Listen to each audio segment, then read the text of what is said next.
Heritage Foods Limited vice chairman and managing director Nara భువనేశ్వరికి ప్రతిష్టాత్మక outstanding dairy professional award 2025 లభించింది. Dairy రంగాన్ని అభివృద్ధి చేసేందుకు దూరదృష్టితో ఆలోచించగలిగిన నాయకత్వం, రైతుల సాధికారతకు కృషి చేసినందుకు ఈ అవార్డు లభించింది.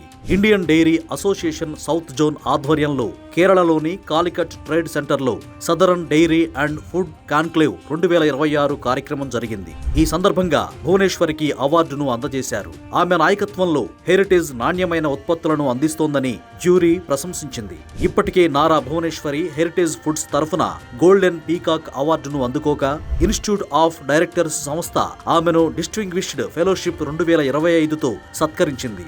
Out standing dairy professional award 2025 అందుకోవడం గౌరవంగా భావిస్తున్నానని భువనేశ్వరి అన్నారు. గ్రామీణ ఆర్థిక వ్యవస్థలను బలోపేతం చేయాలనే మా సంకల్పానికి ఈ అవార్డు మరింత ప్రోత్సాహాన్ని ఇస్తుంది అని వ్యాఖ్యానించారు. ఎక్స్ వేదికగా సీఎం చంద్రబాబు భువనేశ్వరికి అభినందనలు తెలిపారు. ఈ గౌరవం వెనుక ఏపీలోని వేల మంది పాడి రైతుల కృషి ఉందన్నారు. అలాగే నారా లోకేష్ అమ్మ విజయం చూస్తే గర్వం అనే మాట కూడా నా ఆనందాన్ని పూర్తిగా వ్యక్తం చేయలేకపోతోంది. పాడి రైతుల సాధికారతకు, డైరీ రంగాన్ని బలోపేతం చేయడానికి ఆమె చేస్తున్న కృషి ఎంతో ప్రేరణనిస్తోంది. అది రోజు నాలో స్ఫూర్తి నింపుతుంది అన్నారు.